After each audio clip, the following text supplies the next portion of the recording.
let's just bring you up to date with the latest in Russia. Well, it was a mutiny of some sort. It then became a failed mutiny, and Prigozhin seems to have headed off to take shelter in Belarus, which is, for him, I guess, a somewhat scary thing to do, given the extent of the relationship between Lukashenko and Vladimir Putin. But let's just bring you up to date with the latest on that developing story. On Friday, Russian President Vladimir Putin got onto the phone with Indian Prime Minister Narendra Modi. But what did the two talk about? The war in Ukraine and the Wagner mutiny. A lot has changed in Russia since that failed mutiny. At the start of the week, it came to the world's notice that two of Russia's top military generals had gone missing. One of them is the commander of Russian forces in Ukraine. His name is General Valery Gerasimov.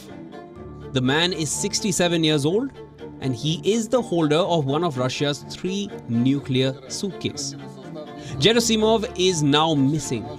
Also missing is Sergei Surovikin. In Russia, he is popularly known as General Armageddon. Surovikin is a close friend of the Wagner chief Yevgeny Prigozhin. Now, reports say Surovikin may have had prior knowledge of the Wagner mutiny. Although when it began, the Russian general openly criticized Prigozhin.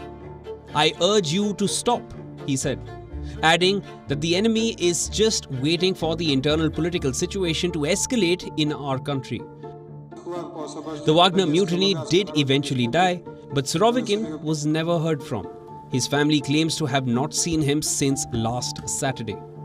His bodyguards cannot be reached, and the Kremlin says it has no knowledge about General Armageddon's whereabouts. But who does then? Here is another question that went unanswered this week. Where is the Wagner boss? His private jet landed in Belarus only to return to Russia. There is no way of confirming which of these two countries he really is in. What about his troops, the Wagner fighters? As per the deal struck between Moscow and Wagner, the fighters had until the 1st of July to resign from their positions and join the Russian military. But how many really took up that offer? It is too early to tell. Meanwhile, satellite images are telling a story that is a far cry from a crisis in the Wagner ranks.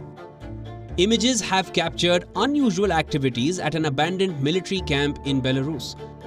The said camp is some 100 kilometers from the capital, Minsk, and it is now home to over 300 tents. Are they meant to house Wagner fighters? Is Wagner setting up a secret training camp in Belarus? Again, there is no official word. Bureau Report, WION World is One.